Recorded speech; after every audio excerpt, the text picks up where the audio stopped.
Bu, dengar dulu. Kenapa Nabi bilang begini?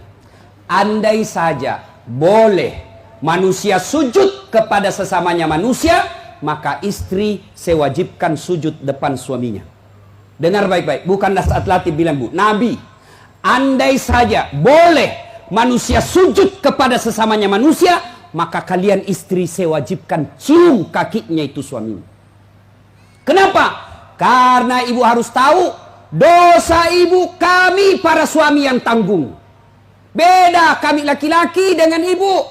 Ibu bikin dosa, ibu tidak puasa, ibu tidak sholat, meskipun suaminya ulama, suaminya penceramah, suaminya Senin Kamis puasanya, tahajud tiap malam, suaminya hafal Quran, tapi istrinya tidak baik agamanya. Kata Allah, ku ampusakum wa ahlikum narani.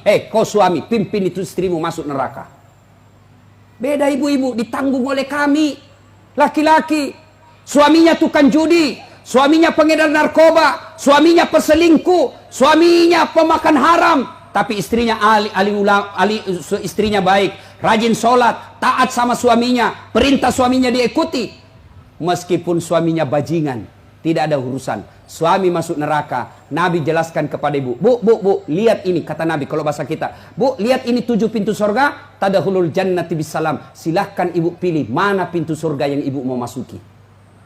Itu enaknya jadi perempuan, ditanggung dosanya sama laki-laki. Beda kami laki-laki, ibu tidak tanggung dosa kami. Maka ibu-ibu, yang pertama tujuan suami itu bukan cari nafkah. Ibu yang perlu cari dari suami bukan mendidik yang utama, tapi yang utama adalah cari ridhanya suami. Jangankan ibu keluar rumah, Senin Kamis saja diharamkan oleh Allah apabila tanpa izin suami. Saya ulang, jangankan keluar rumah, Senin Kamis ibu puasa sunnah tanpa izin suami, haram puasa itu, Bu. Contoh, pengantin baru, suaminya cuti 3 hari, istrinya langsung, Bang, saya puasa Senin Kamis ya. Kata suaminya, saya sengaja cuti ini karena saya mau dapat jatah siang-siang. Tidak boleh ibu puasa tanpa izin, ya. Jelas? Jelas ibu? Jelas? Dengar lagi, ada orang bertetangga, marah ini tetangga, lapor sama Nabi. Apa pasalnya? Sakit ini Bu tetangganya, dia datang panggil anaknya, seorang perempuan. Bu, ibu mamanya lagi sakit, datang ki pergi lihat ki. Apa kata ini ibu anaknya? Mohon maaf, suamiku pergi tugas, saya dilarang keluar rumah sebelum suami saya pulang. Sakaratil maut ini ibunya, datanglah ibu, sudah sakaratil maut ibumu, kau datanglah besuk dia. Saya minta maaf, saya mau sekali tapi suami saya belum pulang. Akhirnya meninggal, mau dimakamkan, datang lagi. Bu, sudah meninggal ibumu, kau datang yang terakhir kalinya. Mohon maaf, saya cukup berdoa. Kenapa? Suami saya belum pulang, saya tidak berani tinggalkan rumah. Marah yang manggil-manggil, dia pergi lapor sama Nabi. Ya Rasulullah, tetanggaku keterlaluan. Dari sakit, sakaratil maut, sampai meninggal, tidak datang lihat ibunya. Saya 3 kali datang memanggilnya. Kenapa kata Nabi? Dia dipesan sama suaminya, jangan keluar rumah sebelum pulang. Mendengar ini, apa Nabi marah? Subhanallah, Nabi justru menjelaskan, alhamdulillah diampuni seluruh dosa ibu yang meninggal karena punya anak yang taat sama perintah suaminya. Ada ibu-ibu Bayangkari begitu sih? Ada? Yang banyak saya lihat baru 10 menit pergi suaminya juga keluar juga dia Pak. Dia tawaf satu komplek. Dia keliling satu komplek. Masya Allah. Ya, alangkah bahagianya kita suami pergi menjalankan tugas sebagai aparat negara. Lalu istrinya sholat duha 8 rakaat. Selesai sholat duha dia kirimkan SMS suaminya. Pak, jangan menghalalkan segala cara. Rezeki sudah Allah tentukan. Meskipun bapak kejar kalau bukan rezeki, bapak tidak akan masuk. Tapi meskipun bapak tidak kejar setengah mati, kalau rezeki bapak pasti masuk. Bapak jangan menghalalkan segala cara. Salam sayang selalu dari istrimu di rumah.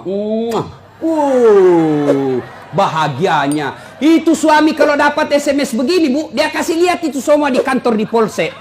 Lihat kau istriku, istri yang soleha. Pernah SMS begitu suaminya Bu? Pernah? Paling SMS jangan lupa singgah beli gas. Masih baik kalau gas, kalau pembalut.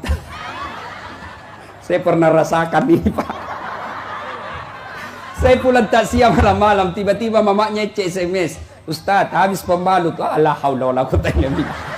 Saya singgah di warung, saya berdoa, mudah-mudahan tidak ada yang kenal saya. Begitu saya bayar, tiba-tiba ada ibu bilang, Ustaz beli pembalut. Langsung aku bilang, biar mi daripada saya melahirkan. Pak, Bapak juga jangan tipu suami istri. Pak, jangan pernah nipu istri. Alasan rapat, ternyata pergi merapat. Saya dipanggil komandan, ini namanya istri kasihan kalau sudah lapor, komandan, lah iya Pak, silakan lari. Ternyata pergi merapat. Pak, kadang saya ditanya, Ustadz kenapa pangkat golongan saya tidak bisa sekali baik Ustadz? Rezeki saya bilang Bapak dosa sama istri. Gimana Allah mau bukakan pintu rezeki kalau orang yang setia menunggu Bapak di rumah Bapak khianati? Ya? Masih ingat waktu menikah? Apa kita ucapkan waktu menikah? Bapaknya bilang begini yang perempuan, saya nikahkan engkau dengan anak gadisku ini dengan mahar tunai karena Allah. Siapa yang kita jadikan mahar? Siapa yang kita jadikan jaminan? Tunai karena Allah. Kita ambil anak gadisnya orang, dihalalkan anak gadisnya orang atas nama Allah. Allah yang kita jadikan jaminan. Kapolres saja Bapak jadi jaminan. Kalau Bapak salah gunakan, dipindah Bapak, Pak. Kalau perlu dipecat. Saya atas nama Kapolres ini diminta untuk, padahal itu bohong. Marah Kapolres, Pak. Apalagi Allah. Maka Bapak kalau sengsara hidupnya, susah rezekinya, koreksi. Mungkin Bapak terlalu banyak mengkhianati istri. Gimana Allah mau bukakan pintu rezeki? Kalau istri suka marah-marah, Bapak, kalau istri suka marah-marah, rumusnya diam. Jangan. Kalau istri marah, minta penjelasan, lebih diam. Kalau perlu makan obat tidur. Karena itu perempuan kalau dia sudah marah, dijelaskan, tidak jalan otaknya, Pak. Apalagi kalau dia bilang, pokoknya, sudah diam saja, Pak. Dijelaskan tidak masuk akal. Sudah dijelaskan, tidak ungkit lagi yang 10 tahun yang lalu. Kenapa dua? ini semua ini. Sudah lewat 7 tahun, masih tidak ungkit-ungkit lagi. Pada dia bilang, sudah minda mi berhenti mak. Bertengkar, itu dulu. Maka lebih Bapak minum obat tidur. Kalau dia ngomel, Pak, maklumi saja. Kenapa? Dengar baik-baik. Ada sahabat Nabi, waktu itu Umar bin Khattab presiden. Suka ngomel dan marah istrinya. Maka suaminya mau lapor sama Umar supaya dipanggil, dimarahi sama Umar, presiden. Begitu dia mau lapor sama Umar, dekat dari rumah Umar, dilihatnya Umar juga dimarahi sama istrinya. Pulang dia bilang, presiden aja dimarah, pulang dia. Besok ketemu sama Umar, ya Amirul Mukminin, saya lihat Anda kemarin marah-marah sama istri, diam-diam saja, senyum. Dengar bapak-bapak, dengar para lelaki. Apa jawaban Umar? Begitulah cara saya berterima kasih kepada istriku yang telah hamil, melahirkan dan menyusui.